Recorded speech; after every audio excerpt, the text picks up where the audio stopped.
I'm gonna show him to you when I reach my destination. I don't know what you can see at the moment.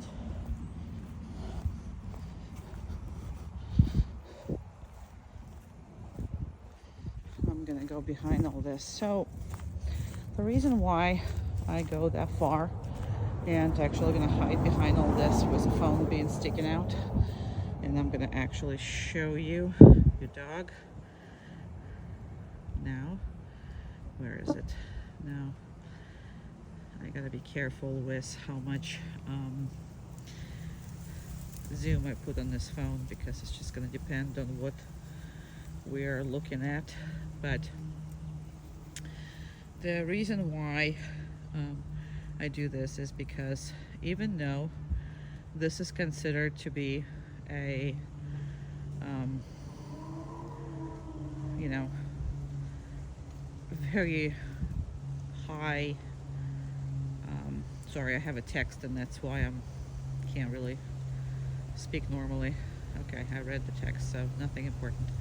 Anyway, so it contains a lot of distractions, right? This area, I mean, we have neighbors dogs from both sides. We have squirrels, we have all kinds of stuff, right? Even though it is considered a high distraction area, because this is a home for the dog and this trains the most, this area for me is almost like no distractions. That's how I consider this. So I make it as hard as possible. So he is, at the moment, this is where he is. And we're talking, you saw my yard, so we're talking pretty far away. On the 6, I gotta keep it on the 6, under the 6. So I do a 5 minutes downstay, because in reality, I don't think anybody can watch longer of the downstay. And this is not something that you have to strive right away.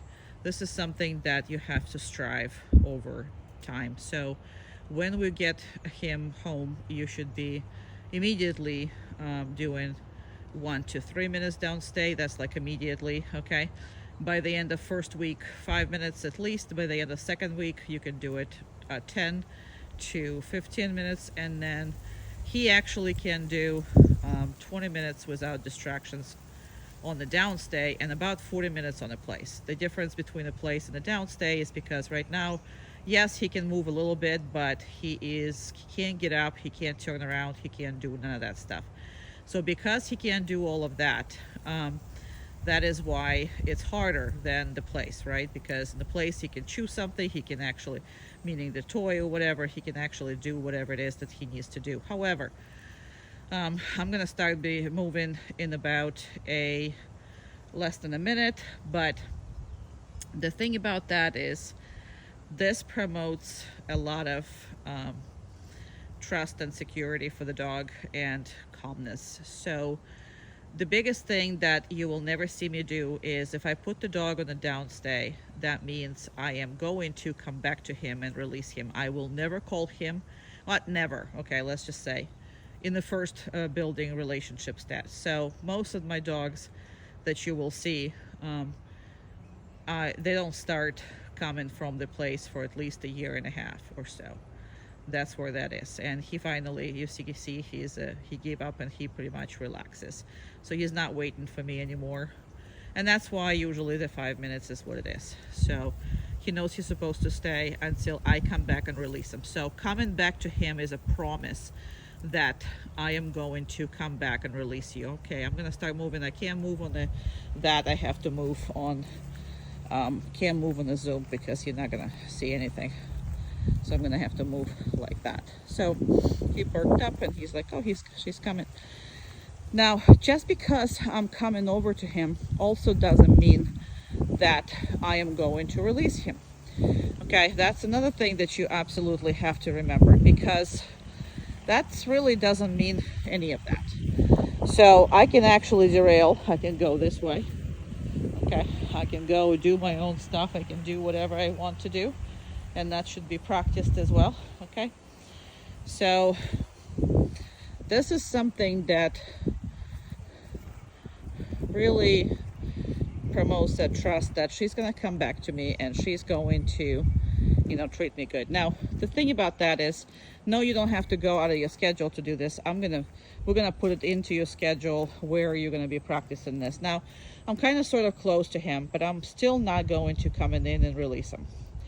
And I want him to know that, because if every time that you put him on a stay, you come back and release him immediately, the second you start coming back, your dog is gonna start going, you know, with a grow anticipation, and they're gonna pop up. So as of right now, yes, he's not enjoying lying down, not moving here, okay, which is, you saw his Yan over there, which wasn't a stress Yan. It was just like, hey, I'm bored Yan, and he is bored. I mean, you saw that he's just like, okay, can I sleep? You don't let me sleep. But you absolutely create this understanding that there's sometimes that when we do nothing. That's the biggest problem with dogs, is people never explain to them. They explain to them how to do all kinds of stuff, but not how to do nothing. That's the most important thing, because a lot of times you want them to do nothing. Now I'm gonna reinforce him. I am gonna reinforce him, right? And again, I don't want him extremely excited. I want to reinforce him, but I'm still baking up. I'm still not releasing him. So maybe once in 10 times I will release him at this stage. And this stage means it's when you got the dog back. These videos are for you to understand where you pick up when the dog comes home. That's why you see so many treatings. I don't have to treat the dog anymore. My relationship is basically on a random reinforcement at this moment. However, I don't want you to do it because your relationship is not there. Plus, it's a little harder for you because he had a relationship prior to with you, and you're going to change it on the dot. And again, he's going to be right into it, that's why you have a chance to do it very smoothly when he comes back. But it's all about relationship. It's not because I train him or whatever. If you don't do that, you are never going to build that relationship. These are building blocks, okay? And this kind of sort of thing is doing nothing, being patient. And that's a lot for the dog. And trust the point that I am going to come back. People who call from a stays, they're never going to achieve that relaxed look, okay? Reason why is because imagine yourself, you're going with somebody else, they told you to wait here, but they leave, and then they call you from somewhere, you don't know where they are. The next time you're going to kind of worry about where the hell they're going, because the next thing that's going to happen is you need to find them. That's not a good, place in the head to be, okay? So this is extremely important for him. Now, this is harder than a place, because what definition of the down stay is elbows on the ground. Now, he's already been staying 8 minutes here, and I'm just showing you this so you can keep this up without, if you make it too fast, if you make it too exciting, this is all going to be a contradictive to his natural behavior. So when we relax and when we're doing nothing, our body language is absolutely relaxation, nothing's happening, and you're never going to go when I'm releasing you. Never going to know. And the more you anticipate, then longer you wait. He's not anticipating right now. He's kind of like, hey, can we go? I mean, this little lick was like, can we go? Can we move this enterprise?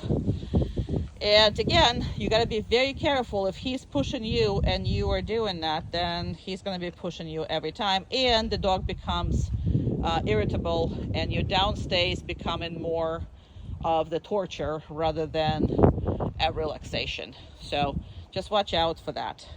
And I'm happy with him. I am going to reinforce him, and I am going. He's a good boy.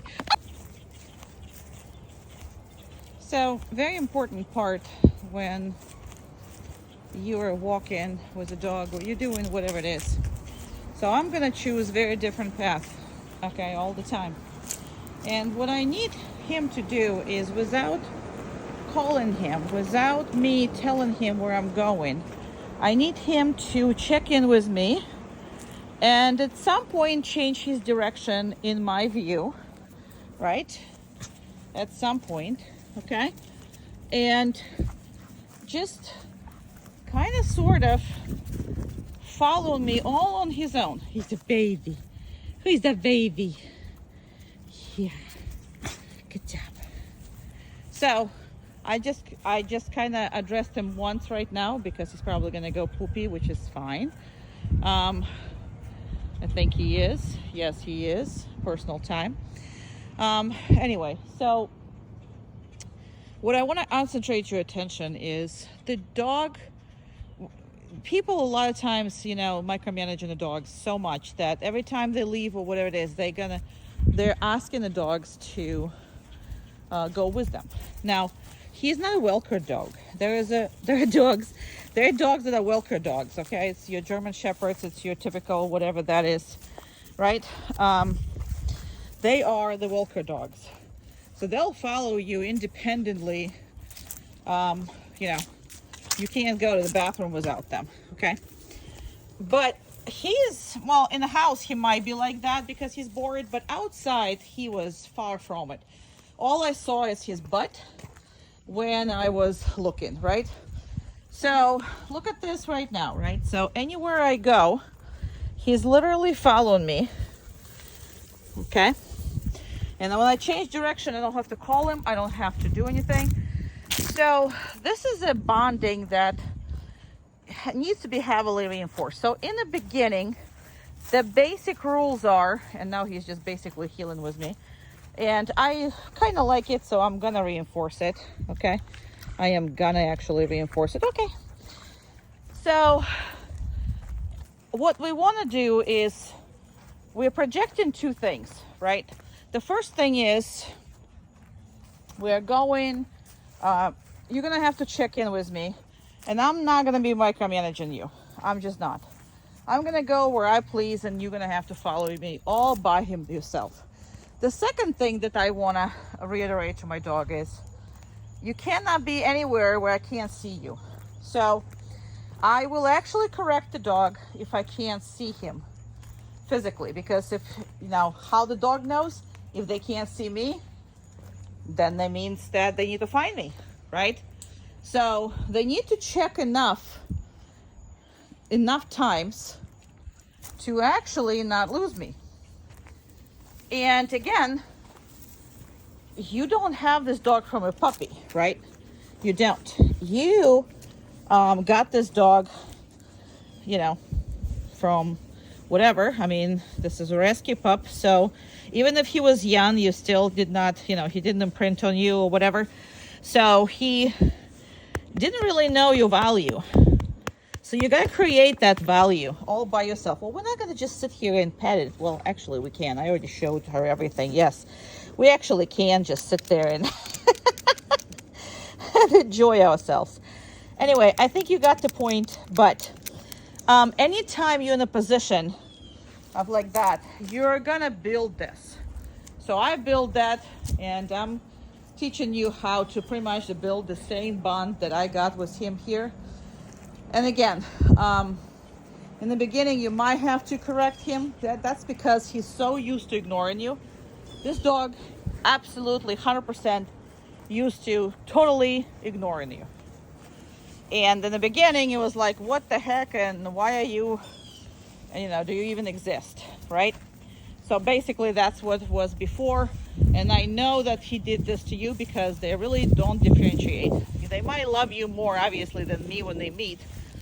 However, if they disrespect you, I will see it. It's just because dog needs to be, taught to have a bit of respect. Yeah, it's a good boy. But,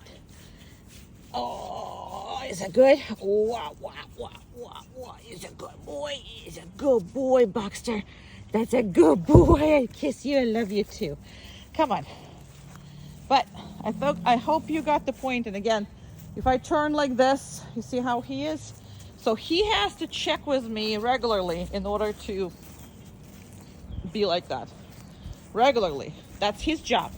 It's not my job to keep saying, Baxter, we changed direction. Baxter, we're doing this. Baxter would go there. Not my job. That's his job, right? I'm just watching and I'm making sure that everything everywhere is secure for him. But it's his job not to lose me. And he's doing very, very good at it. And again, then more treats, meaning the diet or treats, we will talk about this and you'll figure it out. The more you physically, what is it? Yeah, there's so many flies. I've got horses over there, so yeah, we've got horses over there, so we got horse flies. They're little, but they do bite. But not that bad. He just doesn't like flies around him anyway. So, and when I stop, this is what I want him to do. I kind of want to just hang out with me. Yeah. I just want to take that. I thought I cleaned your eyes, but your eyes need to be cleaned up. So I don't want him to leave me. Now there is tons of area over here. I don't want him to go anywhere. I don't want him to try to entertain himself and do whatever, And if I start moving, I'm moving again, and then I'm stopping again. Again, I think there was already a video on this, but I just want to make sure that you got the point, that the biggest point that I'm trying to make is it's not your job to micromanage him. It's his job to make sure that he's checking in with you and you are on his mind the whole time, right? Show your face. Show your face. Show your handsome, handsome, handsome face. I love you. I'll miss you. Good job. Good damn it. So impulse control, okay? This is a very important exercise for a dog like this. And especially on the stuff that he doesn't like. So impulse control kind of sort of involves both sides of the coin. It involves stuff that he doesn't like and involves stuff that he absolutely loves and plays with. So as of right now, what he doesn't like is the fact that our neighbor's dogs are in a conflict over there. So again, if I put you on the downstay, okay, I have confidence that you're going to be safe. So you kind of need to trust me. So that is where I'm going to reinforce him for that, because whatever the neighbor's dogs are doing is not really something that sounds good. But anywho, so we're actually going to add pressure with something that he doesn't like to him at the moment. But every time you practice this stuff, it relates to the dog that you know better. It relates to the dog that he can trust you. So all of those things, however briefly that you practice them, actually later on is going to make your dog rely on you in a situation where he is not understanding what's happening. All right, Amanda.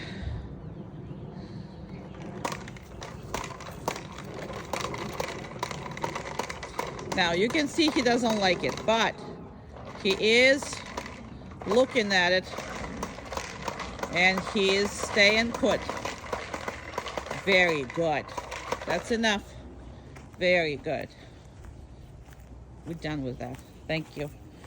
So you saw he was uncomfortable, but he looked at me a couple times. He's like, "Are you sure? Are you sure?" And I say, "Yes, I'm absolutely sure." So we're going to give him a little bit of time to relax, and we're going to work on the stuff that he does like. But that's the point, okay? They can never understand this world, not with their brain, okay? Because they can't understand this world, they have to rely on you. And now he's relaxed. You see he's starting to breathe normal, relaxing, and he's already saw his toys. And give me a second. So that is where we can actually start working. Go ahead.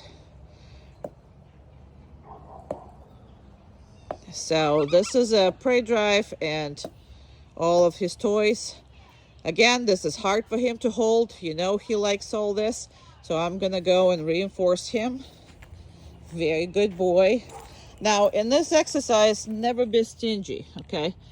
So, especially if it's something that you see is either excites him too much and he did it for you anyway, or he is not happy about it, but he did it anyway. So, don't be stingy with your food, love, affection, and all that stuff. Go ahead. Past him, please. Further. So throwing it past him is actually very good. Harder on him. Perfect. Very good boy. And that can kill you if you hit with it. Perfect. So,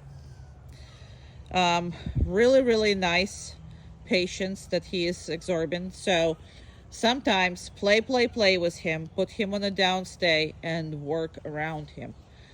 And he needs to listen to you, because think about this. When he is in this play drive, I mean, whatever it is, the drives that they are in at the moment, and you never control him in that mode, then why would you expect to control him, when that's happening for real? So these are mock-up scenarios and the drives engage in, that's going to help him to control himself and any other circumstances that's happening normally during life. So don't underestimate this, especially with his personality, especially with his nervous system and all that. Now, again, we don't care what happened to him before, because whatever it is happened, he won the lottery when he met you. So we really should forget all about that. I mean, this dog is safe and secure and loved and taken care of the best possible way. So we're not feeling sorry for him, and we're not also excusing his mistrust and all that in you. So we're building that so he can absolutely 100% rely on your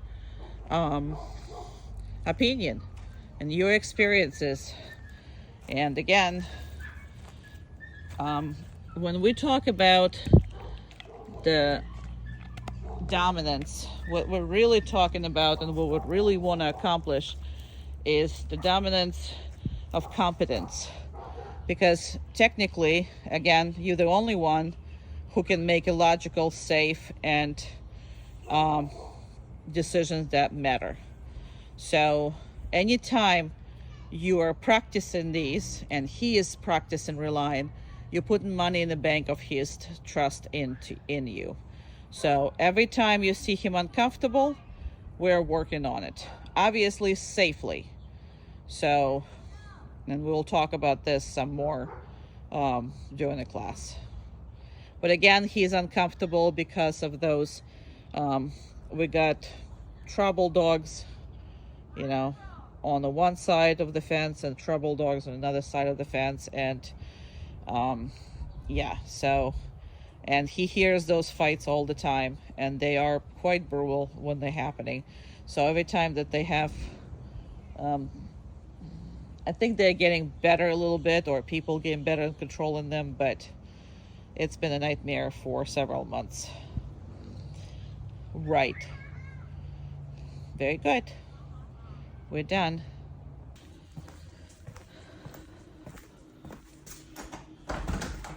Now, it doesn't matter really what's happening here. You saw me not talking about anything, not asking him to do anything. Now, he figured out that there is a towel there, so he kind of sort of placed himself right there on the towel. But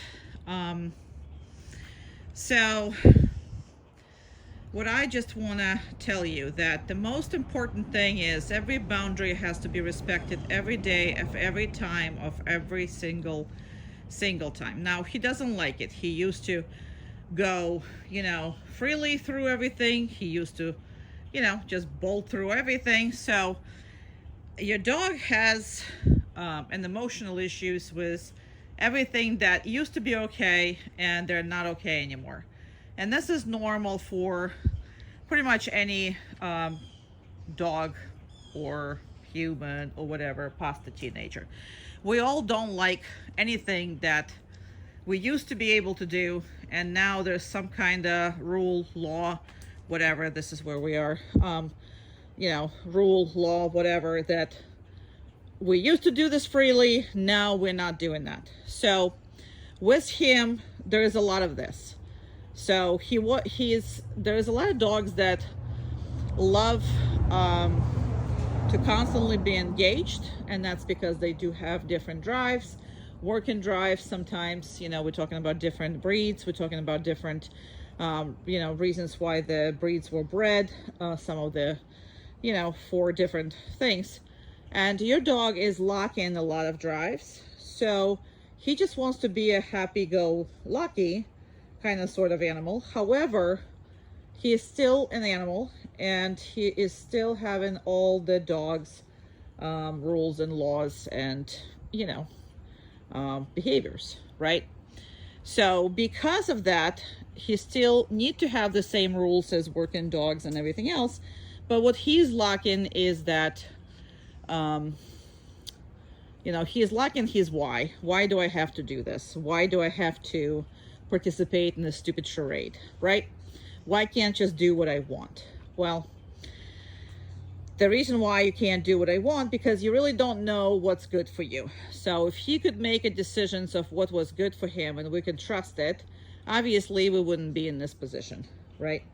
So, hence, you're not going to see the happy dog 24/7 when you're going to work. Just like, I bring home Australian Shepherds, or I bring home German Shepherds, or I bring home Rottweilers, or, like breeds that are, or any hunting breed or whatever, that actually like meant to work, meant to endure this stuff. And they are all like about that, right? So they all happy to do it. Oh, new rules, cool. That means that I can use and utilize my brain. Baxter don't want to utilize his brain, okay? He wants to live a lion lifestyle. That's basically what it is. I sleep, I play, I eat. I'm happy. So, but he does have, like I said, all the other things that are connected to the dogs, just minus the drives. So if you're going to pay attention to his emotional state and how he is rather not to work, you're going to be back to square one where you were, because the exercises that we do is actually to show the dog that no, you don't really know what's best for you. Yes, you have to watch all this, and you have to respect my opinion. So anytime that we do these kind of repetitions, and I'm going to try to make sure that you don't do any dog training, like specifically, you're just doing, you're putting a dog trainer into your life, not taking a dog trainer out of your life for like 10, 15 minutes a day. No, every time you go through the door, you should be doing this. Every time you're doing something and where's the dog, you should be doing it. You should be working on place. You should be working on all of these things. Does that make sense? So I will explain to you, and we're going to figure it out how we're going to put the dog training into your life rather than make you work extra hours. So there's no need for that. But he's not going to be 120% happy about all the changes. However, if your pressure will stay consistent, so you're demanding these stuff every single day, and it's not like, well, today I just don't feel like it, and you don't have to do it. Well, then he's going to fight harder for those rules to go back. Make sense? So again, he doesn't understand what this change is all about. He was happy before. He's going to be, he thinks he's going to be happy after. So he will be challenging you as far as not being happy with you, being upset, just like right now he's like he's just relaxed, but he will be upset with you too. I can guarantee you that he will be upset with you. And that's, again, there's nothing wrong with that.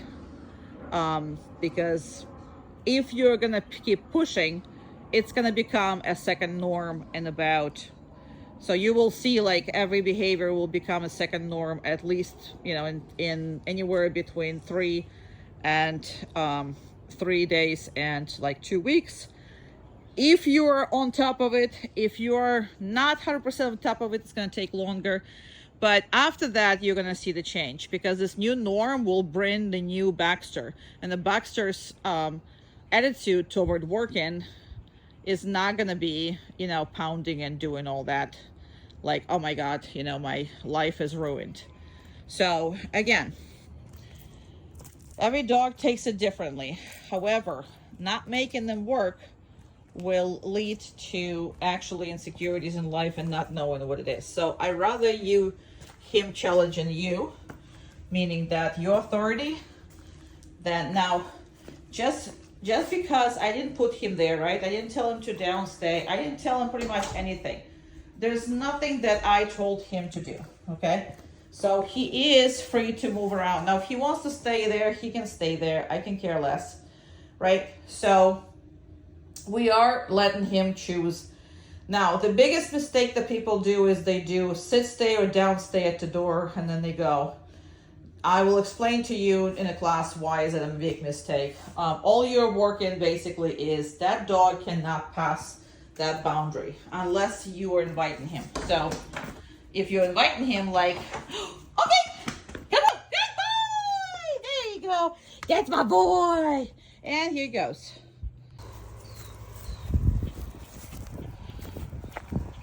So when I go through the gate, that's the same kind of sort of thing. It's our chicken area, so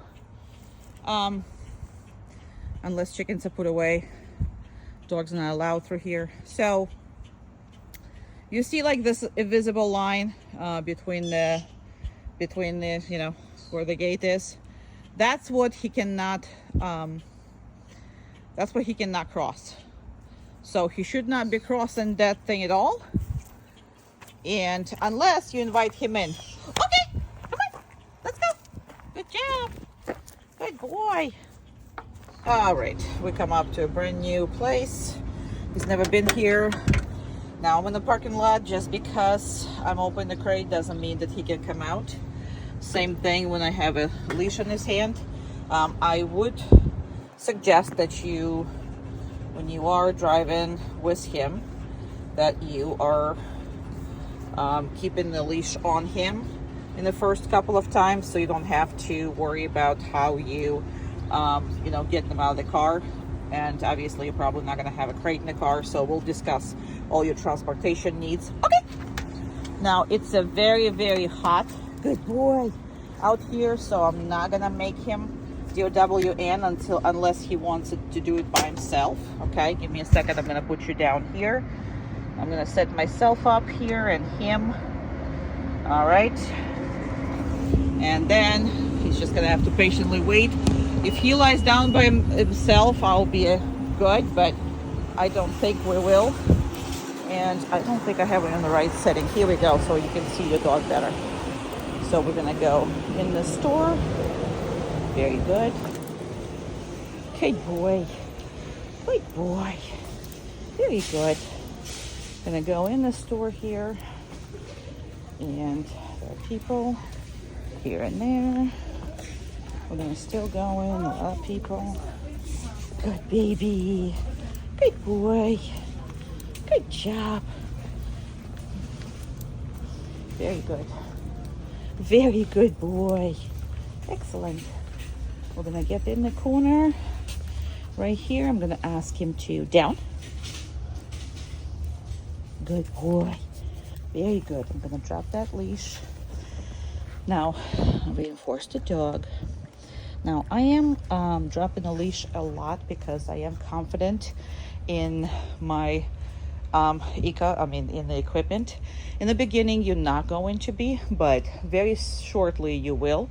And once you will, you'll be dropping leash much more easier in the places, even where, you know, it's not really a safe spot. But with him, this is very, very good. I am going to reinforce him. Now, with him, it's all about making him, you know, comfortable. with you and your ability to see how I'm not telling them what to do because the leash pretty much telling them what to do. We'll discuss that, but good boy. Very good. And more about positive, meaning that anytime he does good, yes, I will correct him if I need to, but majority of my time I will be spending just in good boy. Very good. Very good. Who's a good baby? We're walking around the people with stuff and a heavy stuff and everything. So, perfect boy. Very good. Stop right here. Down. Good boy. This is a uncomfortable place with all this food, so he's trying to turn away. Because of some people passing up with a big machinery devices thing here, like they're moving stuff here around in the store. I'm not gonna let the leash go right now, just because if he gets spooked, I want him to feel the comfort of the leash. I'll talk to you about this because on the leash he is much more confident. And let me just reinforce him. Now he doesn't want to because he's still worried about all this food. And that's okay. We don't have to. Come on. Good boy. Very good. Let's go. Good job. Look back in the people, which is fine. He can look. He just have to maintain his heel.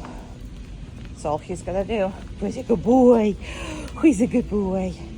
And I'm gonna do a stupid turns, like I'm gonna turn this way for some stupid reason. I don't know why, but very good. But with him, I didn't do the automatic down. There's a lot of dogs that I do it with, and then there's some dogs who are mainly insecure dogs who, if you're gonna keep putting him on the down all the time, like self down, they can't really observe everything, and they need to take some of these things in. So this is one of these dogs that I don't do automatic. So when I stop, I just want him to hang around with me. Now, if he wants to go down, I would absolutely enforce it, but I'm not forcing him unless I'm telling him. So he's still not eating, and that is okay. It's a sign of stress, but it's okay. Again, it's not something that he's done all this time, and he's never been here. Good boy. He was eating in the beginning, and now because there's a lot of stuff here, he's not gonna get treats. Okay.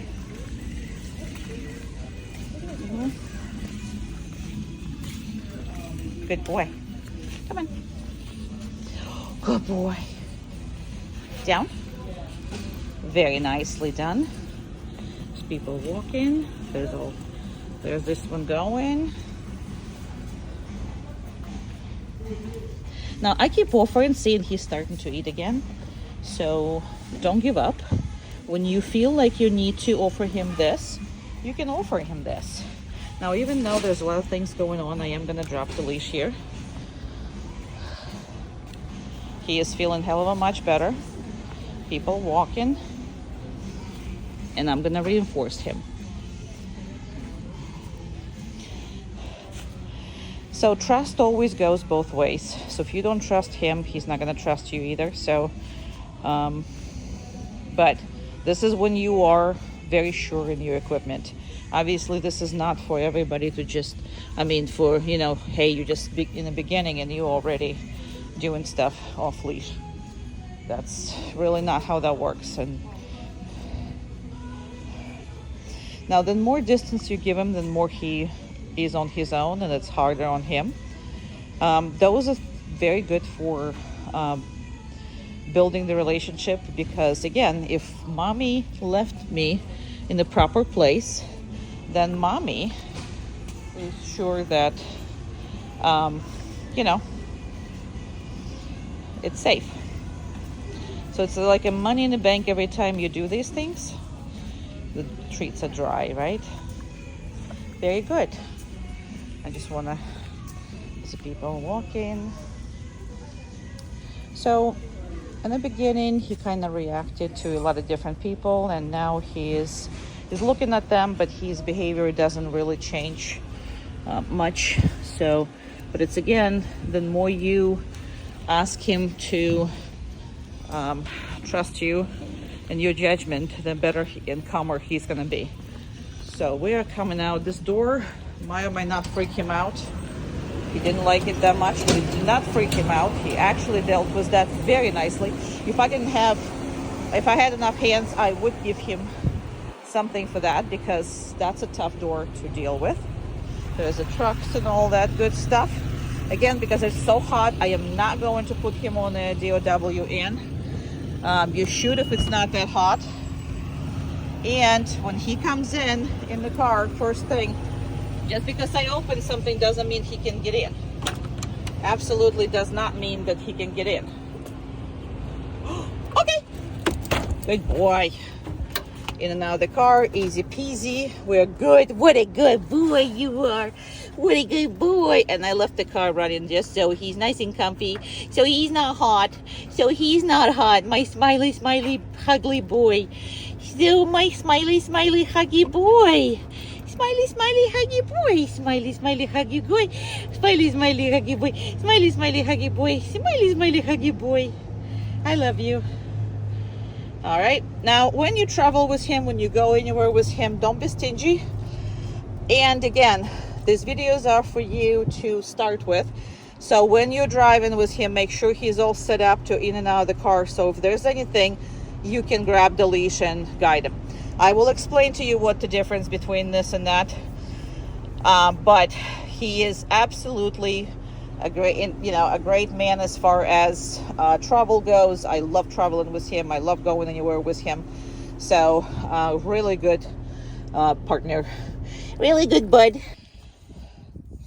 All right, so first and foremost, she's doing this. Now, this is pretending that he doesn't know, or when you didn't do your muzzle for too long, this is your first step. You're gonna get the dog eat this, and you're gonna pull this away.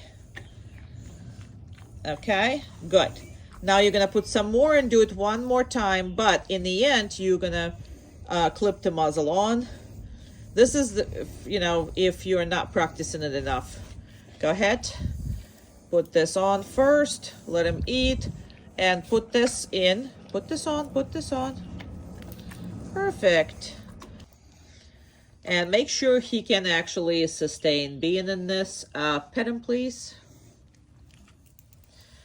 Good job. Give him treats. So, duration is important. You're gonna hold the muzzle. Yeah, it's difficult to feed them through this one. I mean, you can use a bigger treats and that would be much easier. But the biggest thing is let him sit in it, let him walk in it, let him do a little bit of that. So we do really need to keep the duration on it. Go ahead, do it again. Now, I have always put the muzzle when I take the dog to the vet. I don't care how good my dog is. I don't care that my dog has never been aggressive a day in their lives. However, when I go to the vet, the second the vet is about to take them, I am putting the muzzle on the dog and handing it to them. It creates a lot of easement on the dog because people are not worried about it. You know what I mean? So people are not worry about him biting them, so they're nicer to him. They don't restrain him as tight, and the whole atmosphere is less stressful. Go ahead, give him some treats. So because the whole atmosphere is less stressful, you get better, the whole outcome. So if they have to do something painful, which is sometimes, that's have to be happening for the veterinary reasons. If he does snap, he's not going to get reinforced by people pulling away, or, he doesn't get to bite them, and, so on and so forth.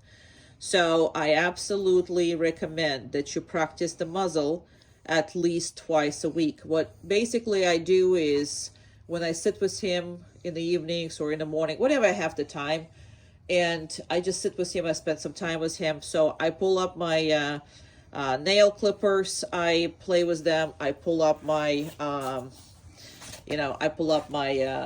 you call it? You know, hairbrush. I pull up my, go ahead and give him a treat, sorry. Muzzle, and I kind of sort of spend the time with him. So I'm not really working on anything, but I also am building a duration, making sure I have it there. Because if you, let's say, you know, and that's, everybody comes out of the Freedom Program knowing how to do the muzzle, but most people don't do it until 3-4 years later. You need to take him somewhere and he's already agitated. Let's say he's in pain or something like that. And then the muzzle becomes an extra stressor on a dog. If you practice this all the time, plus, if you don't know how he's going to react to a small dog that you need to introduce him to or whatever, listen, the muzzle is the best thing. Why? It keeps everything safe for him and for everybody around. So, perfect thing to work on. And yes, he's not a big fan, which is nobody is, but the more you practice, the more he's going to completely ignore this. All right, take it off and we are done. Yay! Yay! The breed's better. Now, make sure that you're not giving the treats for that, because taking the muzzle off is already a positive reinforcement. Come on, please. Hey. Good boy. Good job. Hi. Hi. How you doing? Oh, Good job, boy. you're so Good job. You're so adorable. Hi. Very good. Wow. Very good. Now, what she's doing right now is actually really, really, really bad. Okay? So, very, very bad person.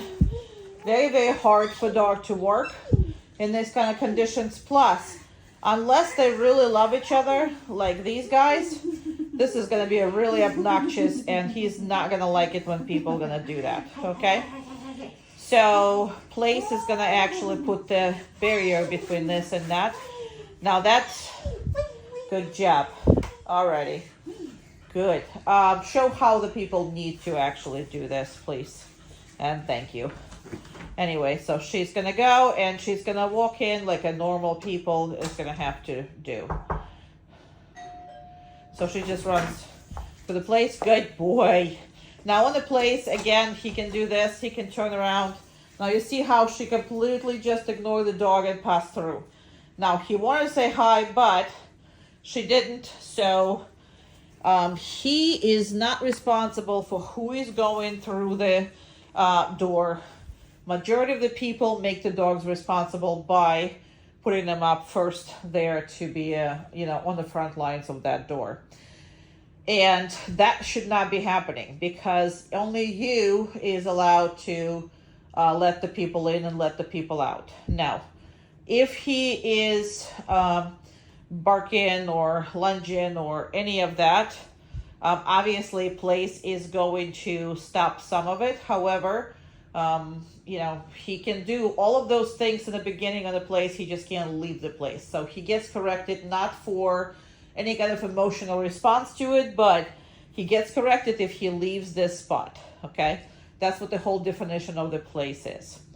So in a couple of months on your own ring, I'm sure he's going to figure it out that if he goes there by himself, anytime that there is a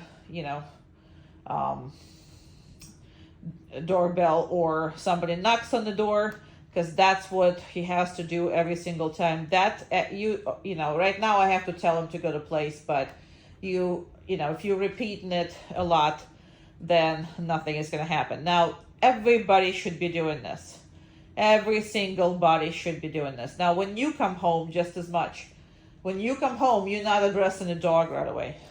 Now, you can hug and kiss and do whatever the heck you want with your dog, obviously, but just make sure that you separate your entrance or your leaving with these emotional moments, because most of the people create anxiety because they're doing that. I'm going to talk to you in much more detail in the class about it, but the purpose of this is he is not in the front lines, and he's not making decisions who is coming into your house or who is not. So place has to be worked out a lot, and it has to be worked out seriously as far as with distractions, without distractions. And we're going to talk about this a lot, how many places he's going to have, where they're going to be located, and what do they look like. So it's not necessarily a dog bag everywhere, even though those are good, like an air conditioner, these are perfect. But if you are somewhere where it's hot or, hotter or whatever it is, I'm going to help you with all of those, and I'm going to talk to you deeply about this. He is really good at this. He gets excited, overly excited when something happens. But remember, please, that people, for some reason, always think that dogs should be first to greet everybody. And it's like, who's the one who making decisions about why are you making your dog confused by allowing them to go in? You put too much responsibility on basically a 3-year-old child in the head. I mean, you won't allow 3-year-old child to be responsible for who is going into that door, who is not. He can't even open the door. No, you cannot open the door. That's right. But everybody is asking you to do it. So I'm going to talk to you and see what kind of arrangements you have in other locations at your house, maybe a workplace or whatever. And we will talk about all of that. Also, he is not happy about, people and animals, so he doesn't know. So we're going to have to spend a good time of explanation of how you should advocate for him. Because some of the things that people do is not fair for the dogs like this. Again, he's not a drivey, openly, happy dog. He's happy with everybody he knows. He's not happy with strange dogs. He's not happy with strange people. So we will absolutely discuss all that. You can work with him. You can take him with you. That's no problems at all. But we're going to have to talk about you advocating for him. Because again, it's a good dog, but if the people will be obnoxious with their love or disrespecting their boundaries, or dogs will be, same way, then that dog might actually become a problematic. Not by his own fault. He is actually a really, really good-natured dog. So, but he is sensitive, so we have to discuss this, and you have to understand what he is all about. I love you, yes. And he absolutely loves this bed. That's his favorite bed. He doesn't really like to share it with anybody, so he basically gets his own bed like that here. But, yeah.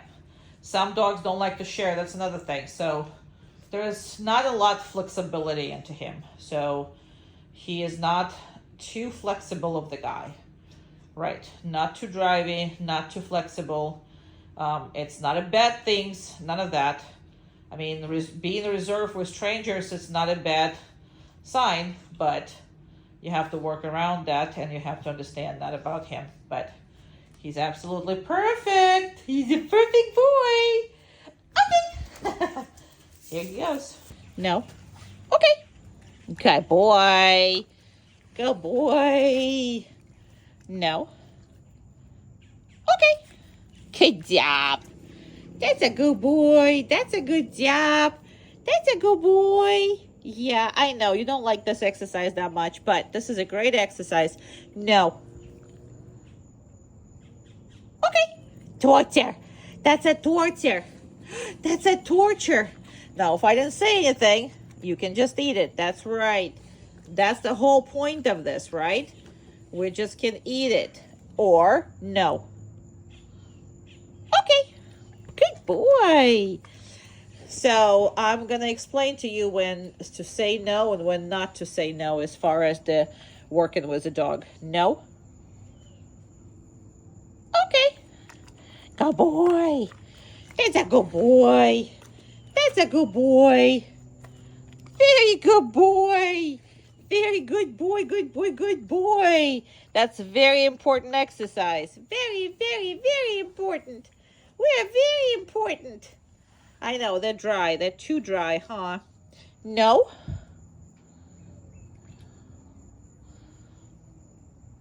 Okay. Perfect. No.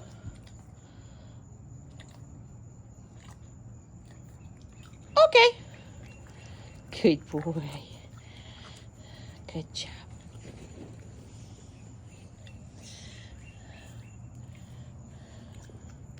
That's excellent. That's excellent, boy. No. Okay. Perfect. And yeah, we will talk about this, and it will be part of your lesson, because that's a very, very important point. Very important point.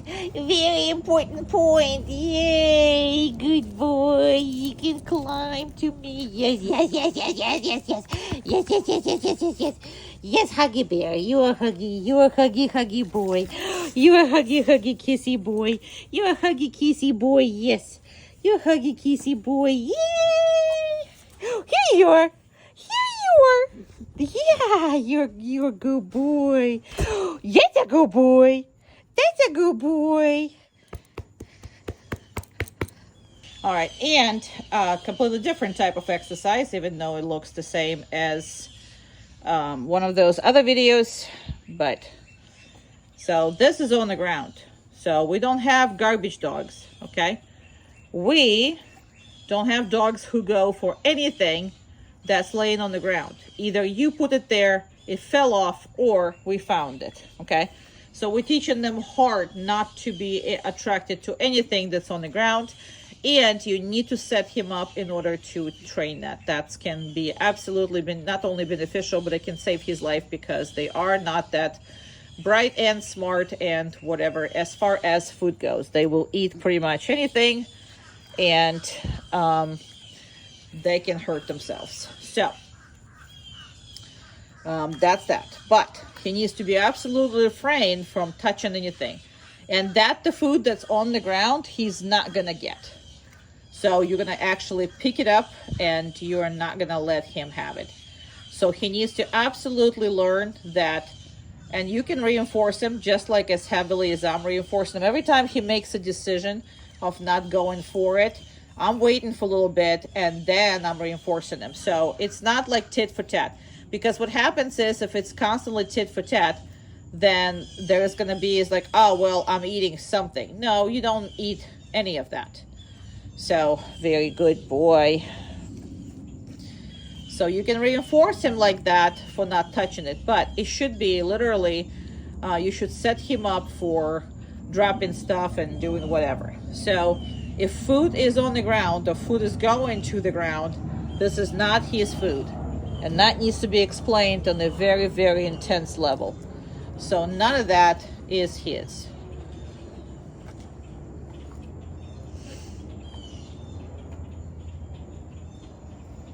Now I don't even know what we were doing that I have a leash on him. Weird.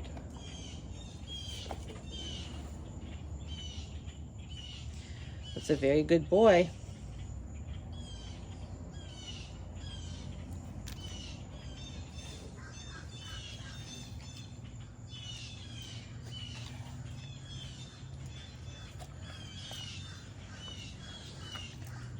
I'm going to start to pick all this up. And whatever you're picking up, it doesn't go to him. Because if it does, then what happens is he's just going to wait until you're not watching, and he's going to be salivating, knowing that he is going to eat this food. He's got to have to watch it and lose it every single time you work on it. Now, obviously, he doesn't know that whatever goes in the same bag that right now I'm using, it's going to go back to him again. But he doesn't know that. It's important that nothing is being done. Nothing is being given to him from that floor. So every time that we work on that, he loses whatever is on the floor. It's never his. And again, you can reinforce him afterwards, but it needs to be with something different rather than whatever it is you're using for the floor. Good job. Good boy.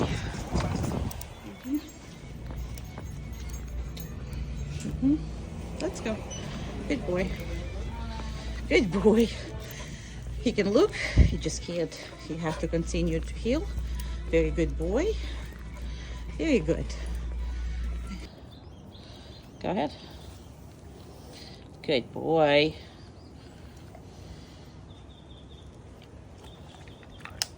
Good. Good boy. Very good. Good. Very nice. Very good. Put the foot down, let him relax.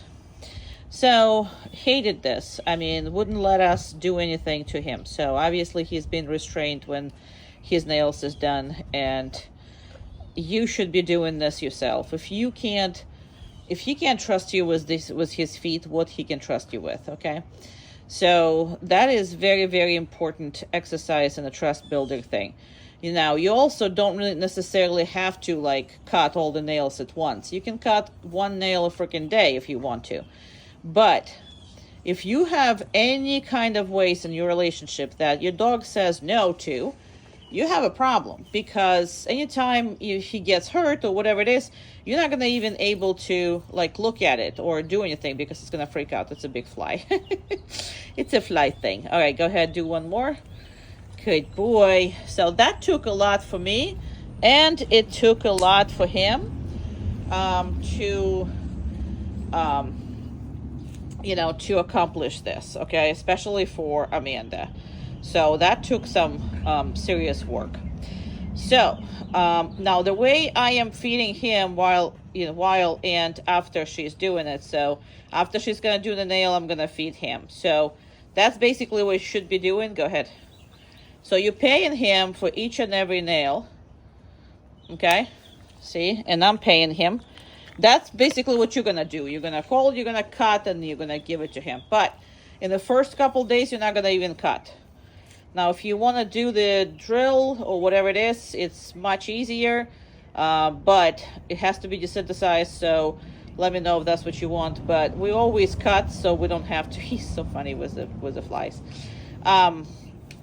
Always, we always make sure that we are pacing and spacing everything out. All right, look, see the last, I think it's the last nail, right? Mm-hmm. Well, no, you have another one. You have the inside one. No, I already did that. Ah, you already did that? That was the first Look at one. you. I didn't even pay attention. Good boy. Very nice.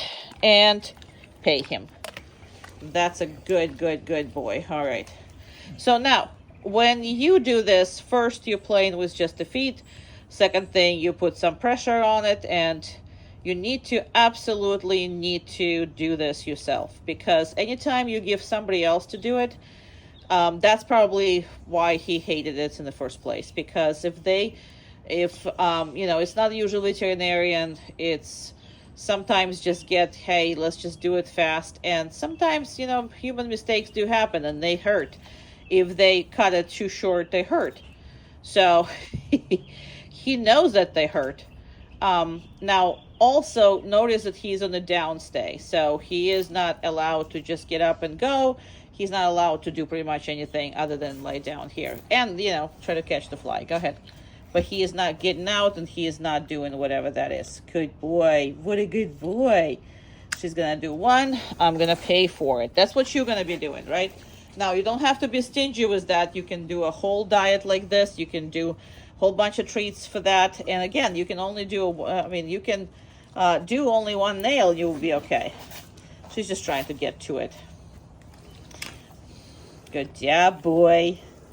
Who's the baby? Who's the baby boy? Who's that baby boy? And I'm going to pay for it. Good job. Perfect. Okay. And she's going to do one more, and I think they're pretty much done there. All the other ones are good to go. Okay. And maybe that one. Good boy. And I'm going to pay him for it. Let it go. All right.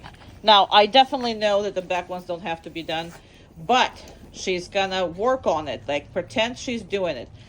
In the beginning, it was impossible to touch his feet and to do any of that. Now, not in the, it's not impossible to lay on the couch and touch his feet. That's different. But to have him like with equipment and touch it with that's what was impossible. I mean, he's still a little tense and watching what she's doing, but this is nothing compared to what it was when we first got it. Because I couldn't, I touched his feet on the first day in a very different manner, like laying down with him. And, like it was a different matter. He knew that. But the second I brought the whole shenanigans, and start holding his foot and start looking at it, that's what this became a problem. So again, if you notice anything that your dog doesn't trust you with, just understand that goes into the whole relationship. There shouldn't be anything, I mean literally anything, that your dog is not trusting you with. So great trust exercise, great relationship exercise. Good boy. Just absolutely great relationship exercise and everything. So fantastic one.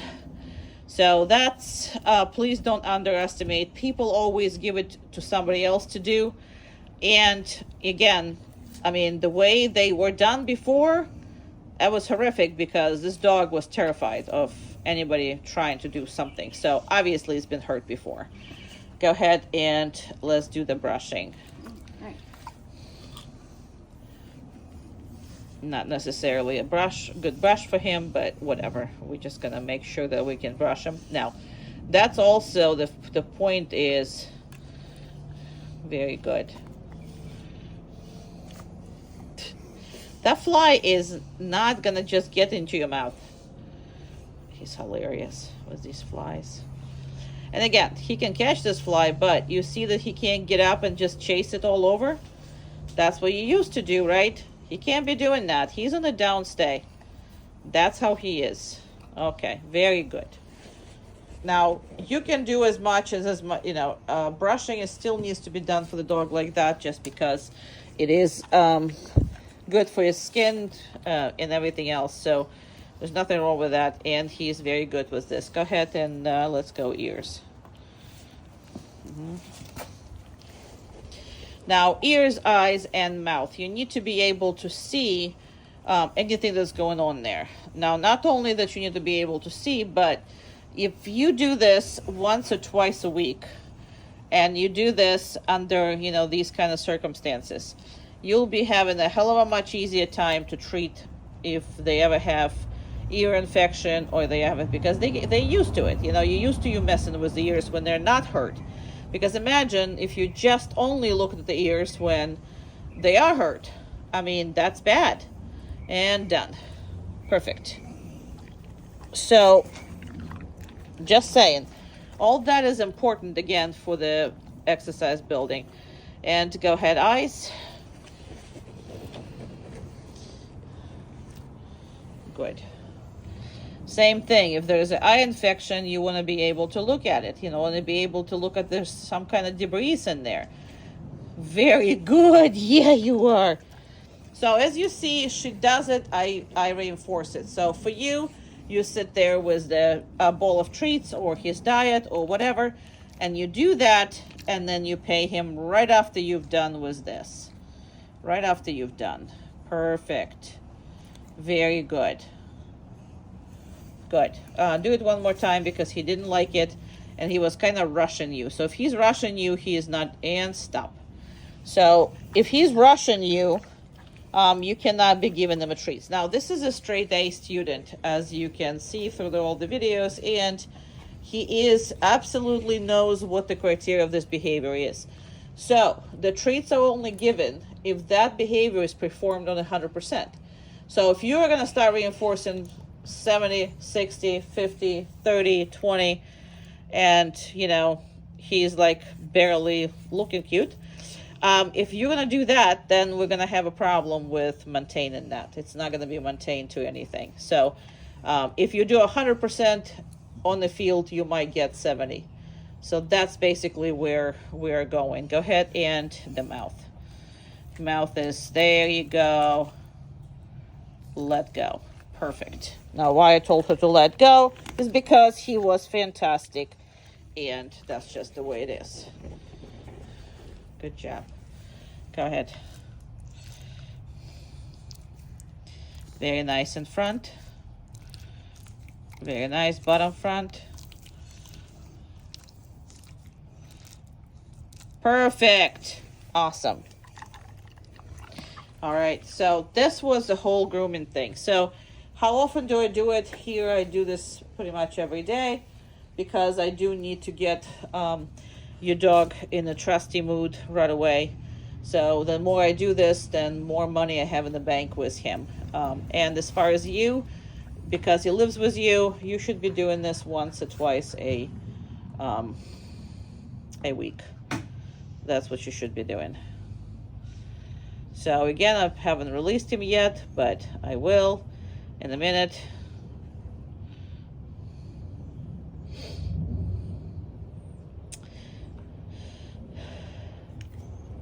Oh, okay, good boy. Good. Go, baby. Okay.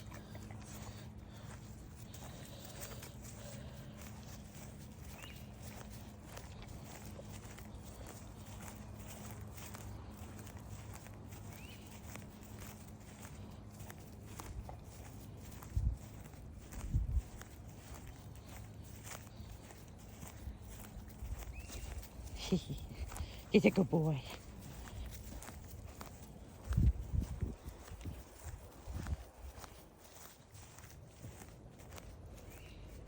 Good. Go, baby. Yes. Very good. Okay.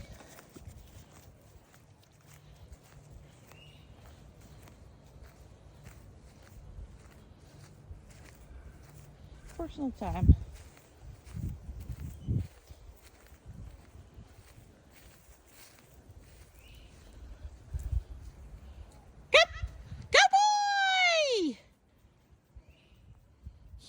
Good job. Good job. Good baby.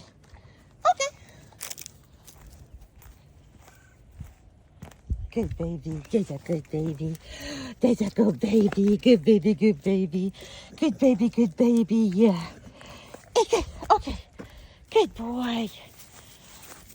Good boy.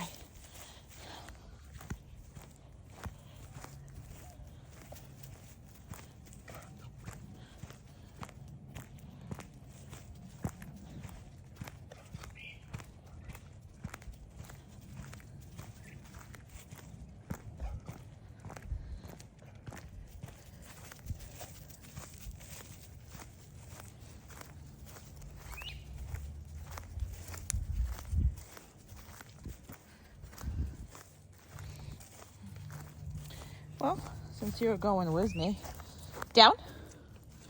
Good. I might have to combine video of the random down and the count because, okay, she doesn't want to leave my side, which is absolutely fine. Absolutely fine. But then because we are concentrating so much on the heel that he thinks this is going to give him the most of everything. Now, as far as the body language, you see what his body language is: calm, cool, and collected. So don't confuse it with, oh my God, I'm upset. He's actually thinking, okay? If you watching every dog work when they're actually working, I mean, even as fun as like hunting or whatever it is, they always concentrate. The tail goes down, everything is, he's concentrating. He's figuring out what it is that he needs to be doing. Down. Good boy. Good job. Okay.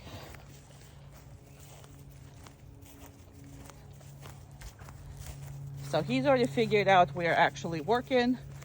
So now, this is not normal for him too. So he never worked before. So he has to concentrate sometimes extra hard. Some dogs are more drivey or more involved in anything. Come. Good baby. And some are like yours. I mean, he goes through life, okay, just, normal. Nothing really too much, excitement. Not many drives. He has drives, but they're not strong. He's a mild dog as far as everything else goes. So, good baby. He's a baby. He's a baby. Okay. He has energy. I'm not saying he doesn't, but down. No, down. Good. Okay. I'm not giving you anything because when I said do it, he should have stopped scratching because he's scratching the color. He's not scratching himself because it's whatever it is. He's like, hey, I don't have to work if I don't wear it, and I am going to just scratch it off. Come on. Down. Good job. Okay. There are working dogs and they're not. And yours is not. So when he has to work, he's all concentration. He's all concentration. He's all concentration. Yeah. And does he likes working? Well, it depends, right? If we're doing like, if we're going somewhere, doing whatever, yes, he does. But like this is a very, very, not fun for him. But that's something that's gonna be fun when it's applied, the fact that you can take him anywhere. Down. Good, down. I'm gonna leave him on the down for a little bit. So yeah, in the yard it's no fun, but you still have to work there because that's what creates the work ethics. Okay, that's exactly what creates work ethics. Okay, it's this monotone work. But yes, we a little overdid on the healing. Now that's gonna also go away, but as of right now, it's not going away because he thinks he can just get this for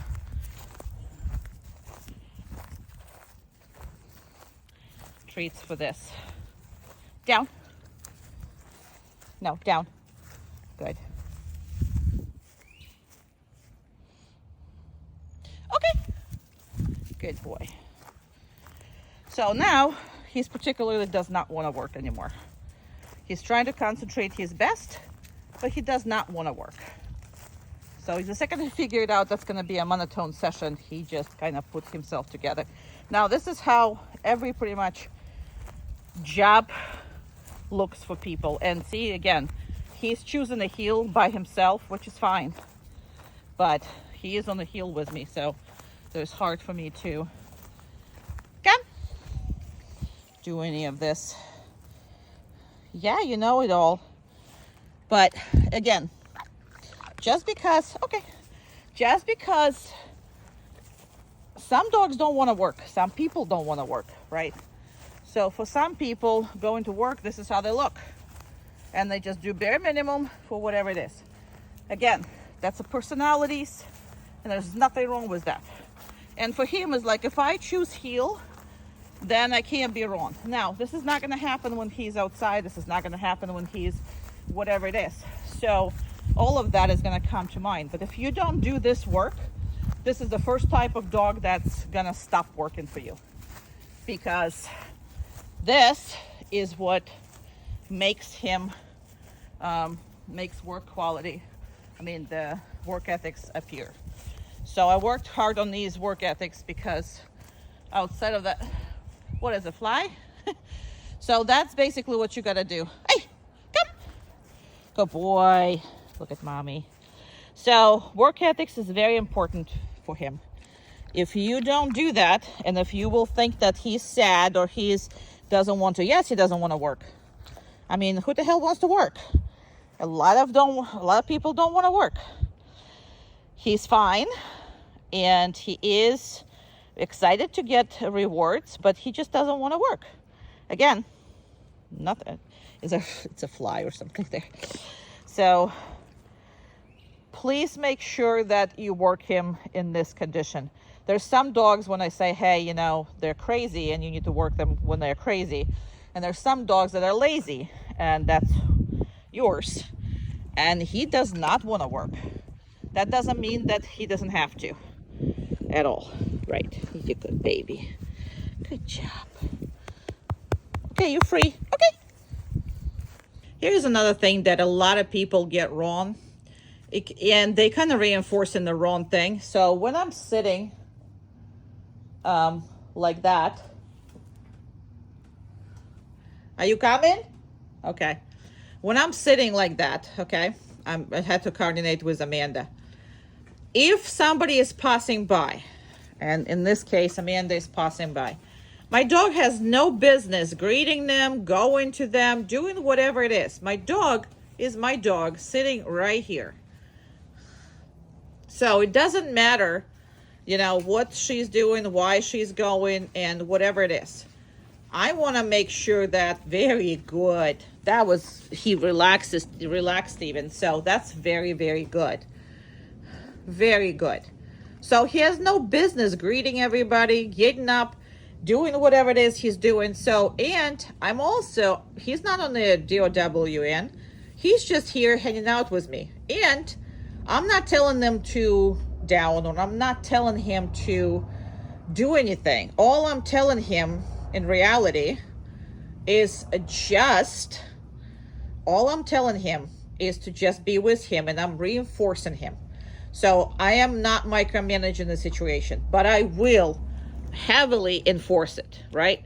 Heavily enforce it. I will just absolutely heavily give him treats, give him attention. If you don't have treats, just freaking call him, hug him, get all this, because you guys are, you know, family. I mean, everything else and everybody else and whatever it is, he doesn't need to be given attention to, and to everybody. That's just something that people always like, oh, I just, you know, I wanted my dog to go say hi. Why?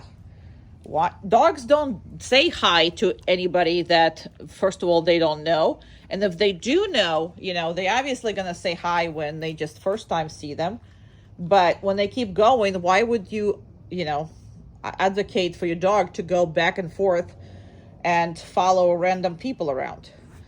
Even if they're staying in your house, you know, there's no need for your dog to be their bodyguard or anything. He's perfectly fine just being with you. And it also gives them a lot of comfort and a lot of, reasons not to have anxiety as well. Because if they have to constantly go around, watch what everybody else is doing and micromanage everybody, then there's just too much pressure on stuff. And the dogs get that pressure all on their own, which you basically explain to that. I got this. This is what I'm saying. Boy, I got this. Whoever is coming in my house, whoever is coming next to us, however it is, I'm gonna get it. I'm gonna be fine. It's my responsibility and not yours. Because, you know, a lot of times dogs just, people let them go greet the doors, let them run through the doors, let them do whatever, and they're first line of defense.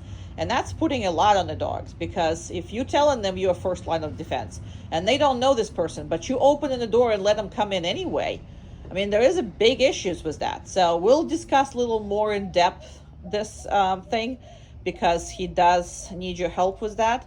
But outside of this, it's just not his business. Can you come up, Amanda? So Amanda's going to come up and stand right next to me and actually have a conversation about nothing.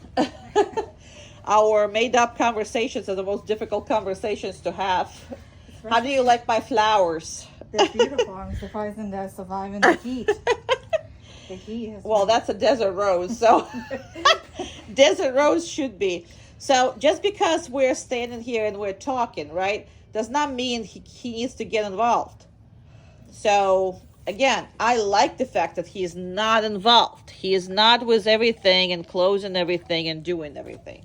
All right, I hope that makes sense.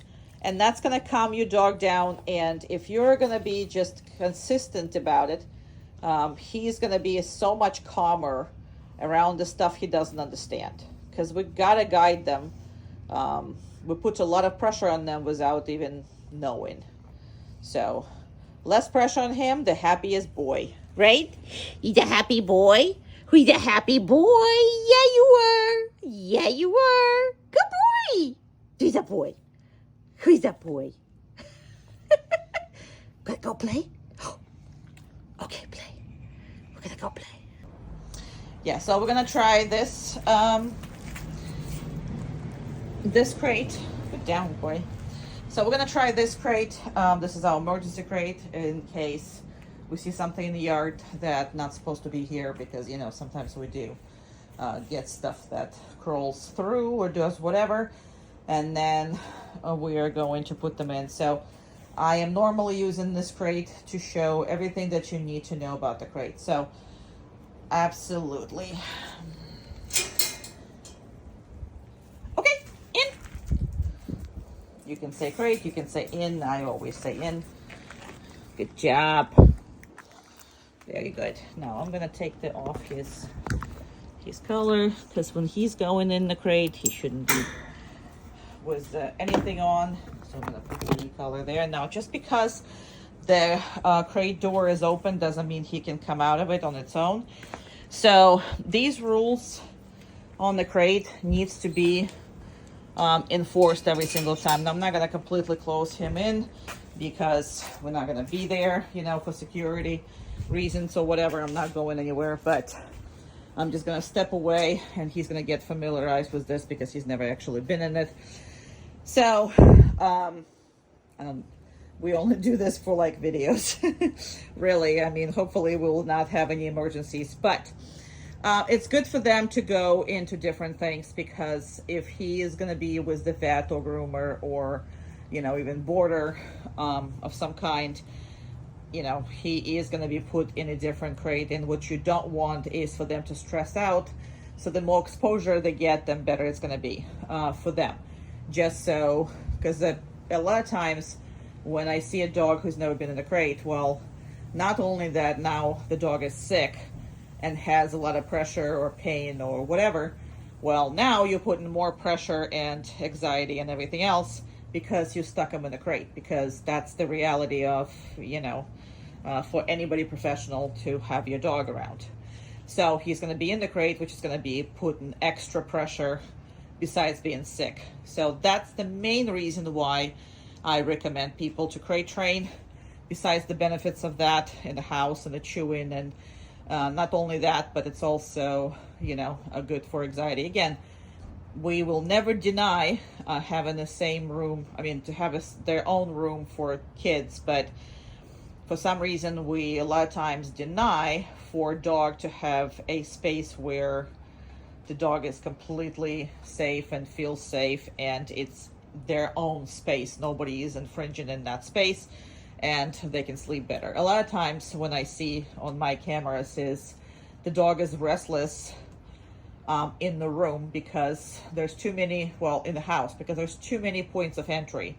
There's too many things to patrol. There's too many things to worry about. But once you surround this thing with a little, this is why the animals have, you know, caves, because there is a 1 or 2 entrance in the cave. That's all. There is no other entrances in that cave.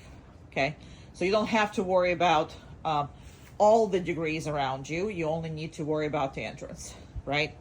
So same thing with the crates and the dog. They actually come really, really, you know, they come down and they actually can sleep without, like, and go into a deep sleep without sleeping with one eye open, how they normally do in the house, because there's, again, too many things that make noises and make whatever. Now, if they have you and we rely on you, it's a different thing, but crate should be an option always. Anyway, you see how comfortable, cool, and collected he is. He doesn't really care. He is now preoccupied with the fly. We have a lot of flies, and obviously he doesn't like them. sitting on him, and I've seen them eat a fly. So be careful. So treat the kissing him really on your own thing. I'm just laughing because they all do that. But anyway, he's funny. Yes, you caught a fly.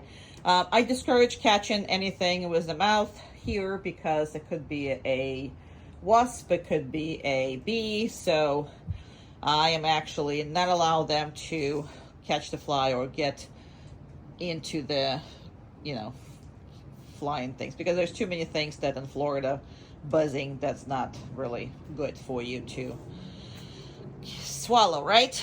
It's not, right? So you see how calm, cool, and collected he is. So the point is, when you're opening this crate, again, just because you open the crate does not mean that the dog needs to come out. Right? The dog needs to have rules of entering and leaving that. Now, the more rules you have and more you practice in them, then more it is a routine for the dog that is calming it down. So basically coming out through, and I'm going to reinforce him because what I want you to do is reinforce him when you first, start doing this. All right, so I'm gonna put the equipment on. This is how you do this. So you always put the equipment on before you let them out, right? So the equipment is on. Again, doesn't mean that he can come out, right? And again, I'm most likely going to reinforce him for staying in the crate. So why do I want him to maintain this boundary? Well, that creates self-control in the animal, and that creates extra step to avoid any kind of issues. The boundary is important because they make that dog slow down every single time. It makes it also respect your space. You don't want a dog like rushing through you, pushing you out of the way, not in the doorways, not in the, well, this is kind of the doorway. So that's the point. And you get to basically train him every single day and reinforcing that training every single day. So this is the first boundary for him to maintain. And again, just because this is open does not mean he can come out. Okay, yay, he can come out now when I invited him. When I invited him, he can absolutely come out. He's a good baby. He's a baby. Yeah, that's a baby. He's my baby. Oh, yes. Oh, you want to scratchy, scratchy? You want to scratchy, scratchy, scratchy? You handsome? You a handsome boy? Yeah, you are. You a handsome boy? Good boy. Yeah. All right, that normally they do it to get more treats out of you, to get more attention out of you. So that I'm not going to reinforce because he will be going in and out of that crate all day long. But yeah, that's a crate behavior for you, and he wants to do it again. So here's the important exercise that I do here, and you should be practicing that every chance you get. It's when he sees somebody he knows or he doesn't know, whatever, especially people he knows, he kind of needs to just go with you. Good boy! What a good boy! There was a big lizard and he saw it and he didn't go for it. So that's important. Yes, that was a good boy. Who's the baby? And every time he makes the right decision, I want to either just love on him. Hey, just love on him. Good job, yeah. Or I want to give him a treat. Now, Amanda is walking over there, okay? He saw her. What I need him to do is not going and bothering her. Good boy. Good job. Good decision. Good decision. Good boy. Come on. So he wanted to. Now, the biggest thing for me is I'm not micromanaging, okay? She's coming up right here, and we're just walking by. So I'm not telling them what to do. But what I want him to do is to ignore her. He's coming with me, and I'm going to give him this, give him that. And then we're going to turn around and going to go and kind of sort of brush by her again. Good boy. There's my good boy. Here's my good boy. Yes, yes, yes, yes, yes, yes. My boy. My boy, my boy, my boy. My boy. All right, and we're going to go back again. And there she is. There he is. And if he's very good boy, very good boy, very good boy, very good boy. I'm just showing you what I would do if I'll be you. So again, he wanted to go, and then he just like, nah, I'm not going. And he basically is gonna heal with me now, which is you want when you come and pass by stuff, because there's really no need for him to go and socialize with anybody. Just kind of follow us behind a little bit. You know, stay away from us, but kind of follow us. So what I want is for him not to approach pretty much anybody without me, you know, and I don't want to micromanage him. I really don't. He's going to come up and he's going to smell somebody peed there or whatever, and I don't want to micromanage them. But that's basically where we are. He's still smelling. Good. I'm gonna have to just get him. Good boy, just because. Very good boy. Very good. Okay. We're gonna do it one more time with Amanda. Go ahead and go. Now I'm actually gonna stop here. Now I'm gonna see what he's gonna do. See, comes back to me. I'm gonna reinforce it. That's the decision I want. If I am in a company or I'm whatever it is, I don't need my dog to bother anybody. I don't need my dog to go and be involved. Okay? He doesn't need to be involved with anybody. He needs to be with me. Either he knows people or he doesn't know people. That's just that. Pass by. Closer to us nowadays. So again, I'm going to make it a little bigger so I can see. That is how you want him to handle this. Now, because I'm standing, he's actually laid down with me and go behind me.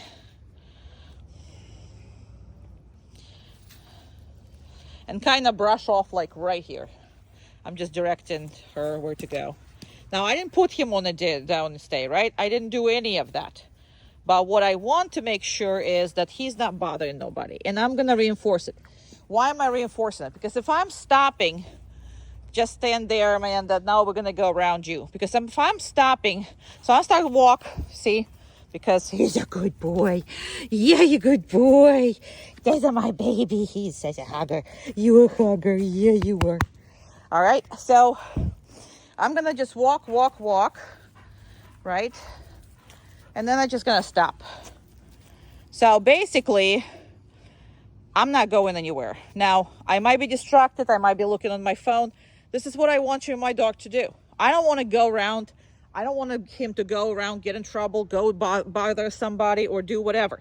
All I want him to do is stay put if I'm not paying attention to him. That's what I like him to do. Now, he doesn't have to lie down. He can sit. He can stand. He can lie down. Whatever. Don't care. But I am going to reinforce all these good decisions. So I'm going to start walking again. Obviously. Right now he's my dog. He's going to go with me. Okay. Then I'm going to stop again. And let's see how he's doing. Now, again, micromanaging, not a good thing. But when you do this like that, there's a baby, right? You want to reinforce that. You want to. Good boy. Oh, there's poop here. It's a very old poop. Poor boy, come here. You put yourself in the poop. I didn't do it. I'm like, why is he not taking a treat? Well, obviously, that was an old poop spot. And we're not eating in the poop spot. You are so good. Yeah, you are. You're so good. You are so good. He's a good boy. Okay. Nice. boy? Who is my baby boy? So this is something that they absolutely love versus staying on it the whole time. Although staying on it is a better exercise, going to it is the fun exercise. And I do that religiously because, I mean, you'll see it. He loves it. Okay. Please.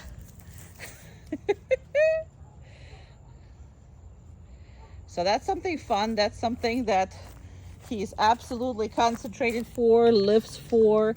And the kind of everything makes everything, you know, worth it for him. So, and that's just a game. I mean, you can do it from different directions. You can do it from different, you know, distances. Okay. You can do it with different treats. There's so much stuff that you can do. Yay. Okay, place. That's a my boy. That's a my boy. So every time make sure that his elbows are on it, or we're not reinforcing him. And sometimes we're not letting them go right away, right? Sometimes we just stand in here and just do this.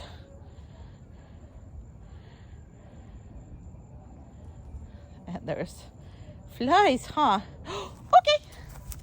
Good job. Good baby. And he kind of sticks with me, so please.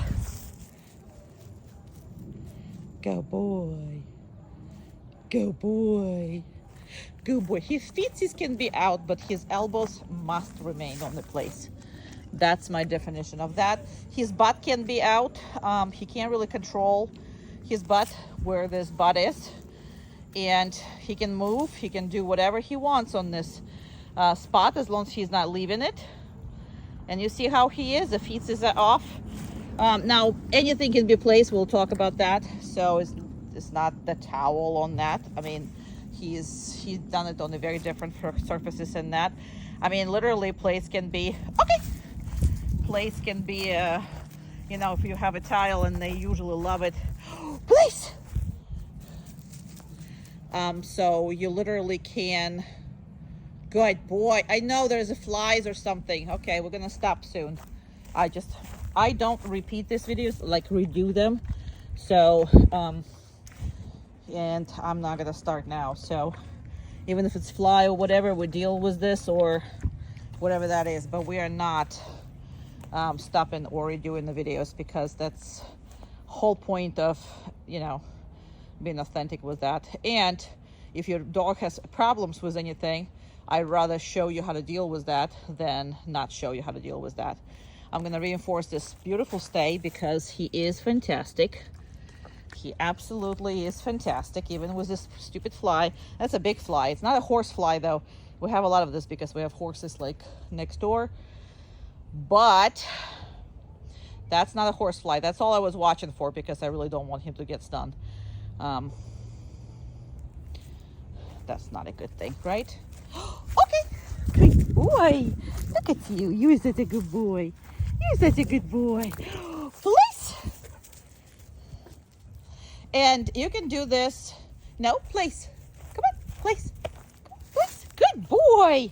You can literally do this forever. And as long as you have food or hugs or love or whatever the hell it is, he will do this forever. Now, this is work. Staying on it work. We'll talk about the place and how, you know, all this is a part of his everyday work. And it's not like you should be doing it, you know, outside of your life. I will make sure that you understand how to do this inside of your regular life. So it's nothing, you know, you don't have to spend extra 15-20 minutes to train a dog unless you want to, which is, I will be happy to help you with that and guide you with that. But my job is to put the dog training into your life. And place is one of the big things that is easy on the dog. Okay, now that fly I gotta check. It's a big fly, man. Not a horse fly. All right, we're gonna stop because these flies are just gigantic and he's worried about them. So I don't want him to be on the place if he's worried about them. Okay, Good baby.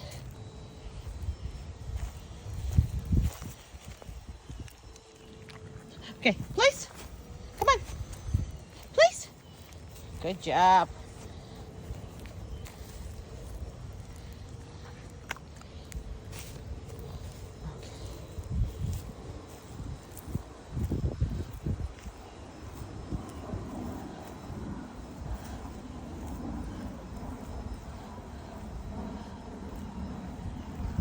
Go behind these bushes over here, and then I'm gonna show you your dog. Okay, here we go. I hope. Here we go.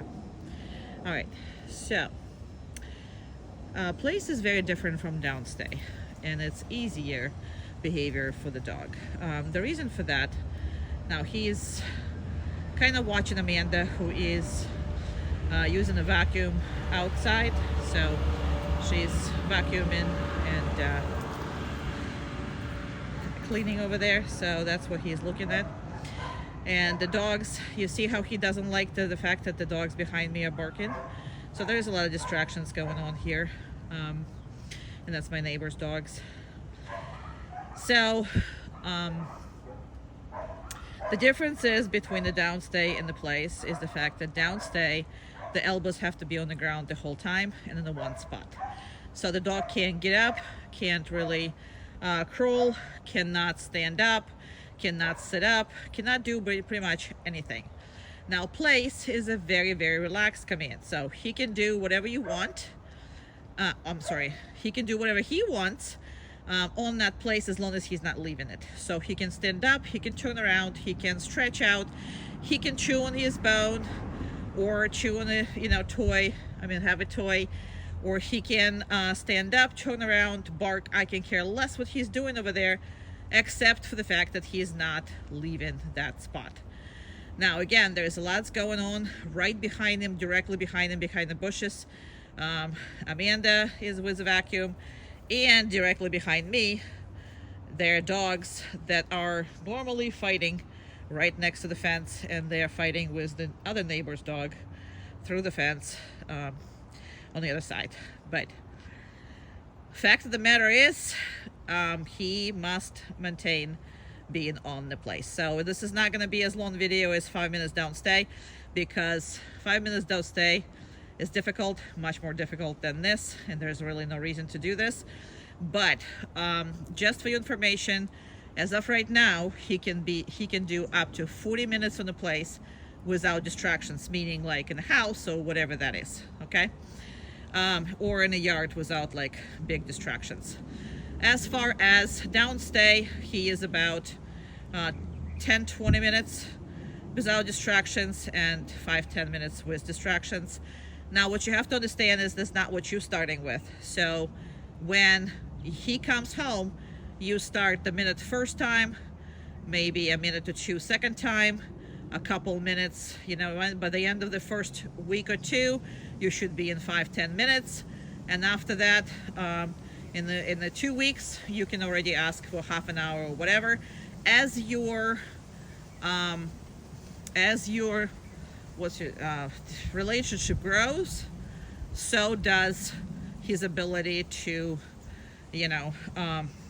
do it for you. So another thing is, he is not a big fan of any kind of exercise that make him work, but he's a big fan of exercises that gives him treats and attention and does not make him move. So he's a good boy.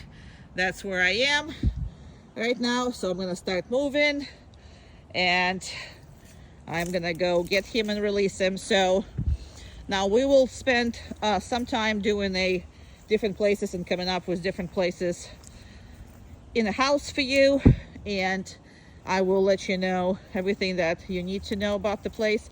We will set up one. I'll show you how to introduce place, and you introduce every place the same way, how many places he can have, all that good stuff. I will absolutely, I'm going to reinforce him, but I'm not going to release him yet. And that's a very, very important from a downstay and the place. We are not releasing them every single time that we come back to him. You see how he has no anxiety as far as leaving the place? He has nothing. Now the definition is, I don't care about this paw right now, but I am more careful about the elbows. Elbows have to be on that place. It cannot be not on the place. And these kind of exercises are his favorite. As far as, I'm gonna lie down and do nothing. Yes, please. So, and get a treats for that. Yes, please. He's adorable. So yeah, he's doing very well with all of this. And again, unlike the calm, or unlike random down, or unlike going to stuff, like going to the place, anything that makes him move, that's where he can get not as excited to perform. Again, that's his job, so he needs to do it, and that's kind of sort of keeps his mind occupied. I mean, it's very important to keep his mind occupied. He is not a secure gentleman, so the more preoccupied he is with life, and the more he follows the rules, and the more his life is structural and not changes every second of the day. And I mean by your opinion doesn't change. So for example, if you would have said, okay, well, you can come every third time, or you can stop doing this every third time I said so, then you are really not projecting a good leadership skills. So you need to project good leadership skills in which he has no doubt that's what he needs to do. Come on, I'm gonna give you a lot because you sitting here and I'm just talking. So you see how he has no anxiety and no hurrying of leaving this spot? Well, it's a couple things. First of all, it's his personality. He is liking these things more than others. Second thing is the fact that how you train him. So the way I train him, if I put him on a downstay or a place, it's my promise that I'm going to come back to him. It's absolutely my promise. So that means you have nothing to worry about. You have no worries. I will release you and we will go. So I will never betray you by going away and then hide and then basically ask you to find me. Those kind of things are very nerve-wracking for the dogs. So a lot of times when the people do, you see how this can be, he can do this. So a lot of people very much screw with the dogs by leaving them on a stay and then calling them from different directions. Well, that creates a lot of anxiety because I have no idea where you're going, and then I can't see you. And I don't have no idea when you actually going to, how you call it, tell me to get up. So the way I teach it is, now you will see in advanced class or our group classes that some dogs are going to be doing different things. Like we will leave some dogs and call them later. Well, that's usually when I see that the behavior is stable, that they lived like this year and a half, and they did the right thing by dog, then we start making it harder, but not before that. So the videos are what you're supposed to do with your dog when he comes back. So as far as treats, he needs the treats for this? No, not really. He will be happy with petting. He will be happy with anything. He is, but you need to pay him before your relationship matters. Just think about the relationship with people. Let's say it was people. So the only ones you can convince to come to your house are the ones who get something from you, aka treats, right? Who gets, so they get paid to do it, or they in some kind of relationship with you. So then relationship with you, don't have to pay them to coming over, right? Well, same with dogs. So in the beginning, you building the relationship by providing a whole bunch of fun stuff, and then later on, you're going to, what is that? Is that a flies? Is that flies or butterflies? Good job. Good job of staying on the place. So that's a very good. And so you get that, right? So, and then you're getting to do the, once your relationship is built, then you get to be without treats, and your relationship itself will take care of, payment for the job well done. Alrighty? Okay. Okay, good boy. Good job. Okay.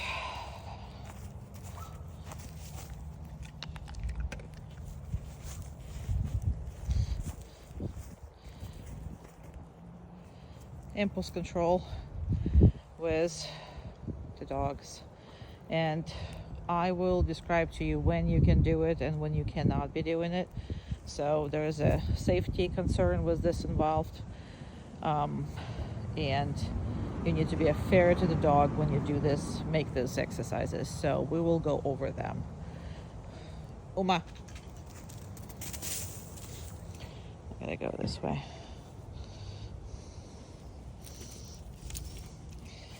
Down.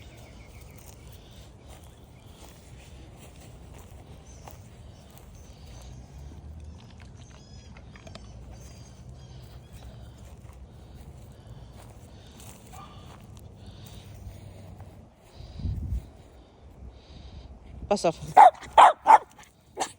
Now notice how he does not like it. Pass off. Pass off. Pass off. So I'm keeping him in there. He absolutely hates when she does that. Your dog likes very small amount of very small amount of dogs, and even when he does like the dogs, there are behaviors that he does not like. There are certain behaviors that he doesn't like, and even though he likes the dog, he's going to be upset with that. So he is not a dog lover by absolutely no means that he is a dog lover. And with her, he is very good with her, but he absolutely is annoyed with her barking or doing this around. Annoyed, absolutely annoyed. Down. Good. He also don't like when I feed her. He is okay. He's not showing, but if you watch his body language close enough, you will absolutely see that he can live without all this nonsense. Absolutely without all this nonsense. You guys are cute. So like I said, they normally friends, but when she is obnoxious like that, then no, he is not willing to go with it. Around. Down. Good. Good job. Now, when you see me reinforcing him, please notice I always reinforce him for giving her attention or giving her food or any of this. It's important because that's how you actually work on the cooperating feeding. So the animal gets fed for allowing other dog to be fed or other dog to be petted or other dog getting attention or toys or whatever. But Baxter is not big on dogs at all. And again, even dogs that he likes, they will annoy him so fast if they do any of these things or puppy behaviors or any of those behaviors. So he is not one of those that's just not a social butterfly. Now, with people, he is pretty much the same way. He'd rather be by himself with a person that he loves rather than going with a company or doing anything about that. So not a big fan of companies, crowds, or any of that. Now, having said that, he still need to tolerate it, but I will talk to you in details when it's fair and when it's not fair to make him tolerate certain things. So we will absolutely discuss it in our lesson. So as of right now, I'm gonna give him one more. I'm not gonna reinforce my dog, but I am gonna send my dog back. Chair. Good. And now he's much more relaxed. You see how his body is relaxed? His whole thing is relaxed. His tail is starting to wag. The second she left the building, it's so much better for him. So just make sure that you read your dog's body languages. He's not all that, he's not like Shepherd, everything on his face. You more see it in the general body tenseness. I mean, he's tensing up. See right now he's completely relaxed. His ears, mouth, eyes, body, everything is relaxed because she is over there and she is not on top of him. Why are you standing like a pit bull? Oh, look at this thing. You're gonna kick somebody's butt? Is that what it is? Wow. If I only didn't know your personality. You look menacing. Anyway, come back to this. So if you rewind this video, you will see how tense he is when she's around. Even though they are perfectly normal with each other, but when I make her do these, which is normal dog will do under certain arousal situations, he will not like it. So just FYI for your future endeavors. I know you said that you might be thinking about the second dog. Watching him with dogs, that would not be my recommendation. He will be so much better as a single child in the family, and just loving everything and everybody, because it's very, very hard to choose the right dog that somebody can live with 24/7, because understand what the dogs are going through. They live with whoever you brought home 24/7. And if you think about it, it's not that pleasurable. I mean, it's one thing to like friends, it's a different thing to live with them. So, but I just thought I will address it because when you said it to me, I didn't rush with my conclusions. I watched him all, around different dogs, how they behave and all that stuff. And that is why now I can tell you this. All right, we're gonna go. You're a good boy. You're a good boy.